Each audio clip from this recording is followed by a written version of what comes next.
And good day. Thank you for joining us. I am Tamara Scott. We always appreciate it when you pop in the middle of the week. We give you news that you can use that you often don't get anywhere else, helping you live God's Word in today's world. There are so many things coming at us, so many different directions, and today we've got a great show lined up for you. Carolyn McLarty, Dr. Carolyn McLarty, is the chair for the Republican Conservative Steering Caucus. You might not have even known there was such a thing, and I hear many of you complain about the Republican Party, the Democratic Party being just the same, and I admit that that may not be perfect, but the Republican Party does seem to take a stand on a few of the issues that I think we can't afford not to take a stand, that being life, that being God's design for a family. For we know when the family is healthy, society benefits. When the family is broken, society certainly pays the cost. And so we'll be talking about the Supreme Court of the United States will be hearing a marriage debate, marriage arguments. April 28th, we'll be talking about that with Carolyn. There's the caucus, the Conservative Steering Caucus, has filed their own amicus brief, and you can participate. You can sign on to it if you indeed support marriage. We'll be talking about that. Also, there are other things happening. There's another group asking you to consider praying. If you're a pastor, talking about it at your church this Sunday. What does marriage mean? What does God say about marriage? And how should we be behaving about it in our culture? Sometimes connecting the dots seems very difficult for people. Along with that, others, the American Renewal Project, is asking pastors to commit time to prayer on the 28th. The American Renewal Project, you can go to their website and check out what they're asking.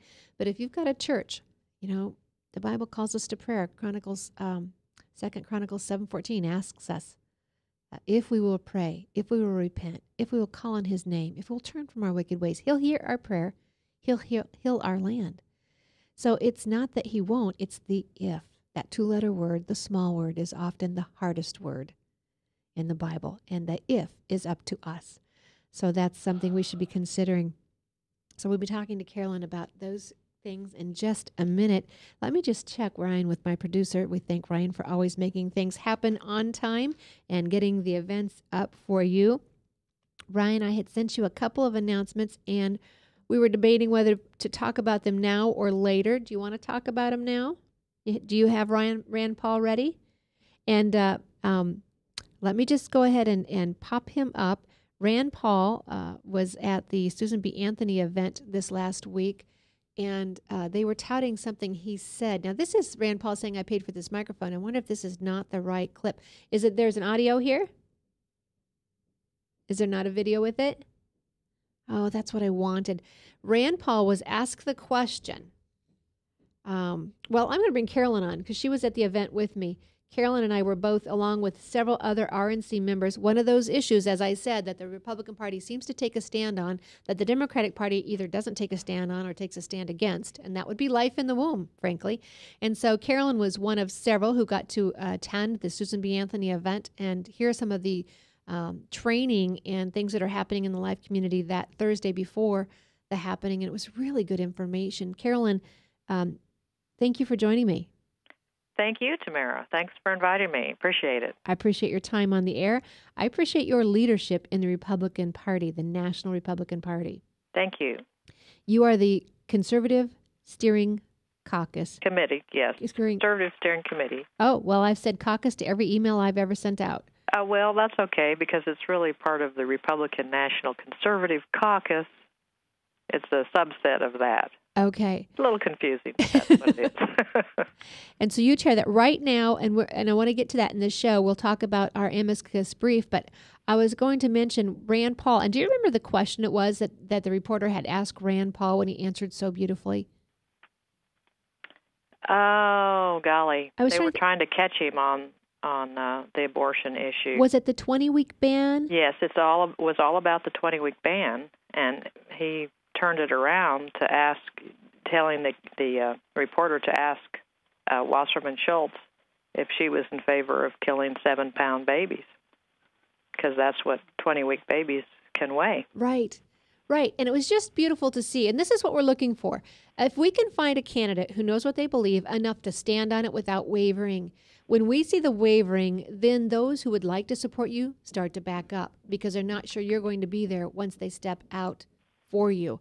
And so what he did was beautiful. It was masterful. He said, let's find out, is it the new Democratic position, the new party position, that they're okay killing 6, 7, and 8 pound babies? Yes. And he put it right back on Wasserman Schultz, and it was a perfect answer. And that's what we're looking for, whether it's that or marriage or any of the other issues that our founding fathers held dear, that we stand on, that made this country strong. So, Carolyn, let's talk about the amicus. Before we go on, also honored at that event, I was thrilled to see my Senator Joni Ernst honored, but Reince Priebus, the chair of the Republican National Committee, was honored. Why was he honored?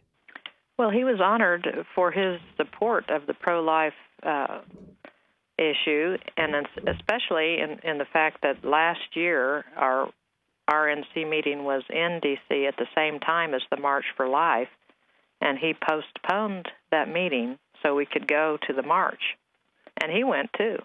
And he got us a couple of buses, and we took, I don't know how many, several RNC members down to the march. And it was freezing cold, about 10 degrees. I do remember that. I wanted to be there. I had planned to be there. My plane did not get me there in time. I was so excited to get to be in the March for Life, and all the work that I've done. I've always done life events here in the state. And so to be in the D.C. area, I was so excited to get to participate, and our plane did not land in time because of snow, because it was so cold and freezing. So, but we appreciate Susan B. Anthony honoring Reince Priebus, because once again, that was the Defender of Life Leadership Award. And because, Carolyn, there is a noticeable difference, and this show is nonpartisan, bipartisan, whatever you want to call it, but there's a noticeable difference between the two parties on life. Absolutely.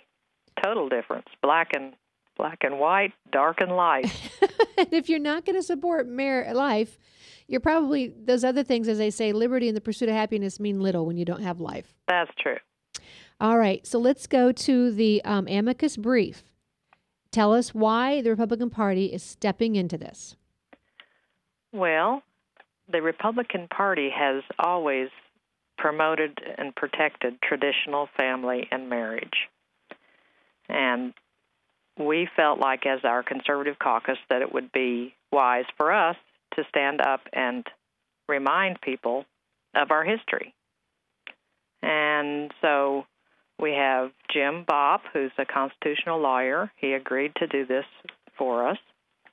And I went through and studied 40 Republican Party platforms since 1856, every 4 years. So you studied how many of them? 40. Since 1856. Yes. It's like a snapshot of society every 4 years. It was really quite fascinating. I was going to say, I bet it is interesting. It is, to see what was important to the people at that time. And in our very, very first platform, we were not only against slavery, but we were against polygamy. And they were called the twin relics of barbarism. So slavery and polygamy. Yes. Were called the what? The twin relics of barbarism. Wow. And so today we have such confusion. People think that the Democratic Party is the party for the black minority or the African American people, and here we are. We've been a defender all along, whether it was Abraham Lincoln or in our platform, the very first one. Right. And the amicus really does get into that as far as how welfare has destroyed families, and especially in the black community. How unwed mothers have suffered because of welfare and driving the father out of the household. While you and I are talking, I'm trying to multitask right here in the studio. It could be a dangerous thing, but I'm posting the amicus brief on the Facebook page, Truth for Our Time. We use that for the show. So I'm posting the amicus brief right now because it really is fascinating reading that folks should just take time to read. Just take time to browse through, because as you say, Carolyn, you go through the history. You're going through the life and the necessity. Why a party would care about marriage. This isn't just the main thrust of the brief is that we need strong traditional families as a foundation for a free society, so we're not dependent upon the government for everything. And it makes the point extremely well in very, very different ways, and it's so well documented. It's pretty amazing. But and so let's when I know this from dealing with the marriage issue years back, when people say the government doesn't belong in marriage at all, we actually say they do have an interest because, as I said earlier in the show, a strong family is a strong society. Society benefits when the family's healthy. Right. A broken family will cost society. And as you're alluding to, we see it in welfare cost. We see it in health care cost. Yes. We see it in drug use risks for children. Right. Grades go down. Risky behavior comes into play. Crime even goes up. That's right. That's right. And again, as we were going through the platforms, there was kind of a progression you could see. Of course, starting with the slavery and polygamy issues. And then it went into veterans of wars, of course, beginning with the Civil War, and helping out families whose father or husband had been lost, the widows and orphans. And then it went on to the welfare programs, which was causing the same thing, that the men were no longer the heads of the household, and the marriage and family was breaking down. So. Okay, so, and I've pulled up something else from a pastor by the name of Brad Sherman. You may know Brad. He is working with the American Renewal Project on a variety of things, but he comes back to the attack of marriage as being simply an attack on the church, since God and Christ has mentioned marriage, and he goes through this several times in the Bible. I will post that on the Truth for Our Time Facebook page as well. He goes through law and liberty, that many are using the issue of liberty to support the idea of homosexual marriage, but homosexual marriage does not promote liberty. No, it undermines it. It does not. And even in our brief, it talks about, since Aristotle, the Western civilization has recognized the primacy of marriage and family as a benefit to society. A free society requiring self-restraining, self-monitoring, and self-governing adults. So you really can't have a free society if there's no stability. Exactly. And I just had a reporter call me earlier this week and ask about stay-at-home moms, and you never know if they're just wanting information or if they're wanting something to pin you with. But my comment to her was, anytime a family takes the sacrifice for one adult to stay home and not earn an income, they're investing in the future. They're investing in the children, which is our future as a nation. Right. Because we also have, just into the neighborhoods, we've got studies now that show where there are no men in the neighborhoods, there's more crime. Just simply more crime, because the men are not there to protect. The women Correct. are. We addressed that in the brief also, talking about young men that don't have a father in the home, don't get the discipline that they ordinarily would have, or the role modeling that they should have. And then there's a hyper-masculinity that results trying to make up for that, and they'd like to join gangs and do a lot more behavior that's risky because of it. So I'm reading the brief right now. I'm not sure what page I'm on. Okay. On page 4, traditional family is able to offer societal safeguards because it is inherently stable. 70% of mothers who marry before giving birth remain married. 2. Isn't that amazing? Yes. Yes, it is.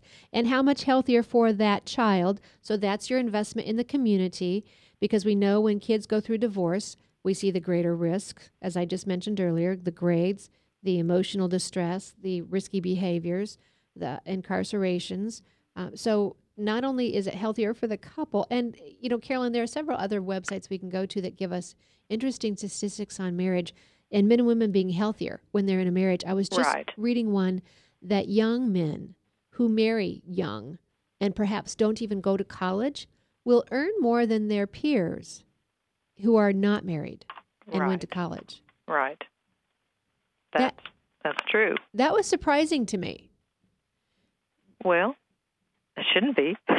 Well, I could see, but when you put it, someone who may not have gone to college earning more than someone with a college degree, and the difference is the marriage. Well, that's true, but, if they're married and then they divorce, say, that might cut their income in half. They have to really start all over again. Yes, often it does, and I hadn't thought about that. But even I think just the those who remain single, I think they felt that from this study, and I'll have to see if I can find that. And when I do, I'll post that on the Truth for Our Time Facebook page as well. But to think that just the only difference was the marriage, the stability, the drive to provide for a family. Well, and the fulfilling relationship that a good marriage provides. Right. Gives a man confidence and gives him a purpose to go out and provide for his family. It sure does. And it makes the workforce more stable. And it does. I'm going to go on to number 2, independent. It can exist without government and creates allegiances that help defend against government excesses. Yes. Now, can you go into a little detail on that one? Well, totalitarian governments, the first thing they want to do is break up the family because they want people dependent upon them rather than the family. Sure. And that's how they work. And then your government rules what you are and what you do. Right. You're more aligned with the government. And, when the family's broken up, then people are lonesome and distressed. And who do they turn to? If they don't have a church family either, they're turning to the government more and more. And that's what we see. The government's promoting itself as not just Big Brother, but Big Father, too, I guess you could say. Right. And number 3, it says self-sufficient. It is more likely to keep women and children out of poverty. Carolyn, this is such a popular argument right now in the Common Core, and I know you are battling Common Core in your state as well. I know many of the other National Committee women are lobbying and fighting Common Core, and I'm so thankful. And let me just say, I'm so thankful for the other Republican National Committee women that I've gotten to be friends with and work with, to know that they are lobbying at their capitals across this nation gives courage. It gives encouragement. It sure does. It keeps us going sometimes. And I think in my state there are some who kind of wish we wouldn't be lobbying, because sometimes we hold our own Republicans' feet to the fire. Because in the Republican Party, we don't worship people or personalities. We worship principles. And it's principles we hold to. And one of our fellow Republicans falls off that principle, or sometimes we just flat out disagree, then we have to do what we can to protect those foundational principles of our party. So that's right. All right. So self-sufficient. It's more likely to keep women and children out of poverty. This is what we're fighting. You see it in the Common Core. They're now talking about income equality. We need income equality. And you'll now see... that's another thing that I found in our platform, this equality, equal pay for equal work, men and women. Uh-huh. That was in the 1944 platform of the Republican Party. Yes. That's before the feminist movement. That's right. So wait a minute. The war on women? The war on women. We were on the right side in the 40s. Oh, interesting. Okay, so here's proof, Carolyn. I admit I have not read the 1856 platform. I have not read the platforms throughout time. I do read the platform as it is today. I fight for it. I was on the platform committee at the last state convention. And I think it's necessary to have a platform. We in this state shrunk our state platform, and I have great concerns about that. I don't know about your state, but the thinking was not everyone reads it. So when did we ever start? And when we do make policy for those who don't fulfill their obligations and responsibilities, we hurt those who do. Well, that's true. And in our state, we have a statement of principles. I think there's 12 principles, and then we have a platform that's about 25 pages long. Excuse me. And I worked on that, too, this year. And it is interesting, in the national level, the platforms did start out, it was a little more than one page, and now it's like 60 pages. Because the more entwined government gets, the more we try to fight back. Well, that's true. I'd love to see it. It's much more complicated now. Absolutely. Than it was then. I would love to see a candidate just stand up and say, it's not what laws I'm going to pass, it's what laws I'm going to repeal. There you go. I think they'd have a great following right away. So coming back to that poverty, we're seeing that now being used against in the education realm as why kids can't learn. Of course, we have Dr. Ben Carson proving that wrong, being raised in poverty, and his mother saw to it that he read and that he did book reports. So the poverty probably signals something worse. Could be the broken family, Carolyn. It is. It could be a lifestyle, irresponsible lifestyle, a lack of discipline. But poverty, the money issue, is not the problem. We see that we have too many folks coming here. When I say too many, I'm not saying too many coming here. I'm saying too many to prove this that we prove this wrong. Coming here from third world countries who are very poverty stricken, and they come here with great intelligence and can learn well in our post secondary educational systems. So, well, if they have the stability of a family, that makes a big difference. Absolutely. At any income level. Absolutely. Okay, so number 4 perpetuates itself indefinitely through the birth of children. Right. Something unique to male-female marriages that cannot be duplicated otherwise. And even if it were... Well, yes, I guess it could be in a test tube. Even if it were, in this day and age, we hear being natural, organic. That's the rage right now. So why would we not want to stay with the natural, organic when we can? That's true. That's a good point. When we can. And this is interesting to me.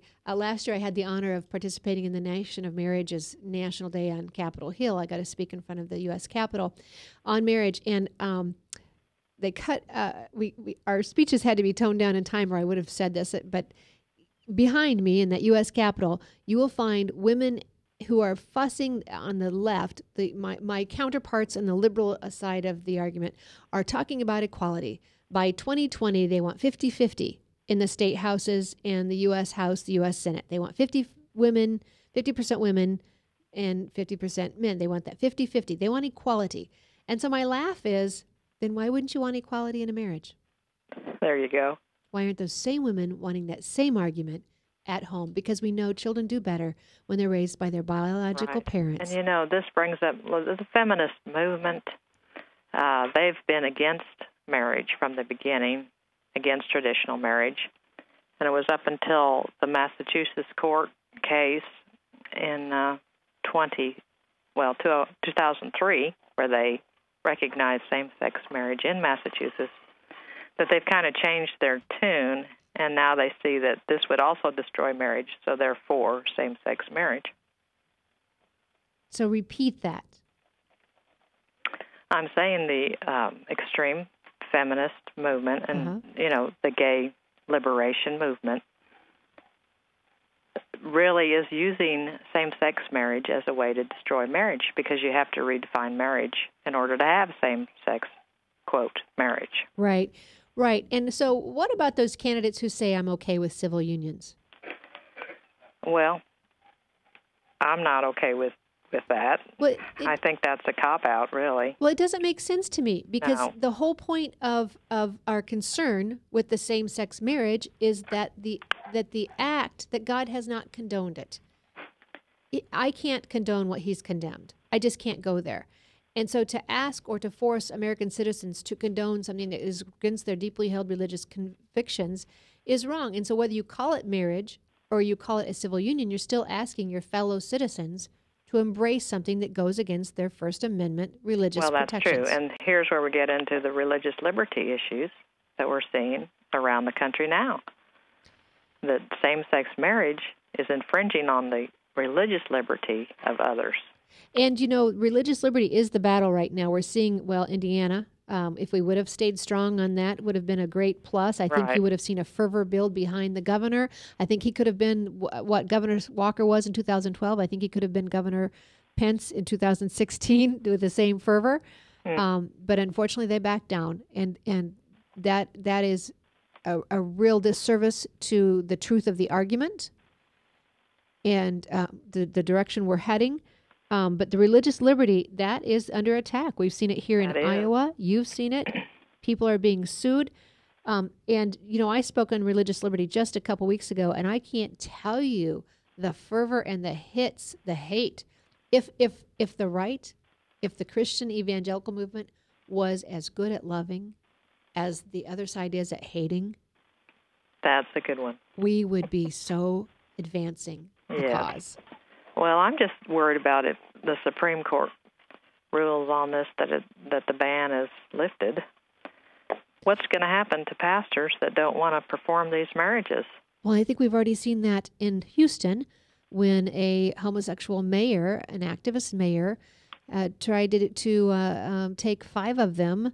And I don't know if she tried to arrest them. I think at one point I heard the quote that she didn't even think they deserved a trial. Oh, my goodness. So I think you're right. We are definitely under risk here in America. Siege. If we lose that religious protection, what people need to understand, whether they're atheists, Wiccans, whatever they may be, if Christians lose it, you lose it too. That's right. And all the more We reason. all lose. Yes, and I don't understand why atheists don't want the church strong, because when the church is strong, that separation of church and state, it's the church's responsibility to care for the sick, the needy, the poor. I would think as an atheist, you would not want your tax dollars doing what's the church's obligation. Well, you know, what they don't realize is over the years in this society that has been a Judeo-Christian-based society, they have benefited from the freedoms that we have because of that. Because our founding... And the success that this country has had, the blessings that this country has had. Right, our founding... They have benefited. You're absolutely right. Our founding fathers knew what made us better Christians, made us better citizens. Right. And because law can only punish crime, but Christianity can prevent it. Because if you don't have hatred in your heart, which Christianity tells you cannot hate your brother, if you don't have hatred in your heart, you will not commit murder. And then I have a quote from Benjamin Rush: "The only foundation for a useful education in a republic is to be laid in religion. Without this, there can be no virtue. Without virtue, there can be no liberty. And liberty is the object and life of all republican governments." Amen. And that's what folks don't understand as well. It's not just a marriage issue. We're about to lose our republic. And our republic is so different than a democracy. Right. All right. So, Carolyn, the amicus brief, they can find it. Folks can find it Republican CSC, republicancsc.com. That's right. But I also have it on Truth for Our Time Facebook page. And I'll put a couple other links up there today as well that goes along with this discussion.